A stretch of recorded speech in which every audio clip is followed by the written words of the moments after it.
In this video, I want to talk about the time-traveling movie, Looper. Looper came out in 2012. It stars Bruce Willis and Joseph Gordon-Levitt. The premise basically goes like this. In 2044, 25-year-old Joe works for a Kansas City crime syndicate as an assassin or a looper, since tracking systems in 2074 have made it nearly impossible to dispose of bodies undetected. So in 2074, time travel is invented. And what these crime people do, they send a body back in time 30 years. To 2044. And one of these loopers shoots and kills these particular people as an assassin. To hide connection to the syndicate, any loopers who survive in 2074 are sent back and killed by their own younger selves. This is referred to closing the loop. And now here's where I have a little discrepancy. One of these loopers happens to not shoot their own self when they were sent back. And his older self kind of runs off. Now the cool thing is, suddenly he starts losing fingers because they find the younger self and start chopping off fingers,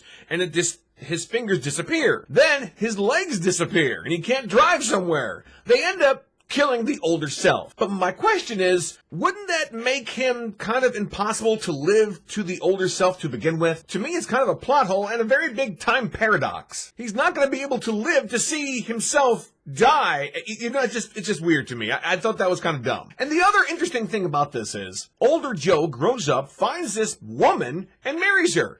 And then somehow this older crime syndicate, this Rainmaker, is closing all the loops. So we get to see younger Joe shoot himself and then grow up to be older Joe. And when he's older Joe, he kind of changes things a little bit. Now I'm thinking, I knew I was going to grow up and be killed by my younger self. So wouldn't I do everything I possibly could to avoid that? Which is exactly what Joe does. He is sent back in time and then he kind of dodges the bullet from his younger self, and that's how the whole movie starts. But like I said, this movie came out in 2012, so spoiler alert, here's how it ends. Older Joe is about to kill this young kid named Sid. Sid has this particular power. He believes Sid is the Rainmaker from the future. So younger Joe ends up killing himself, which eliminates old Joe out of the picture. And then Sid grows up to be somebody else, not the Rainmaker. My theory is, what if Sid, or the Rainmaker, was closing all of these loops because he didn't want one of the loopers to kill his mom? It never said that in the movie, and it's never said that in any other theories that I've seen, but I have a feeling that might have been part of the plot. Yes, the Rainmaker is a mob syndicate, but what if he was trying to close all the loops so he wouldn't see his mom being killed as a younger self? Interesting theory. Anyway, here's my score. I give Looper from 2012 an 8. It's still a very good time-traveling movie. I love the action in it, but there's lots of plot holes or things that just don't make any sense to me. So, have you seen Looper?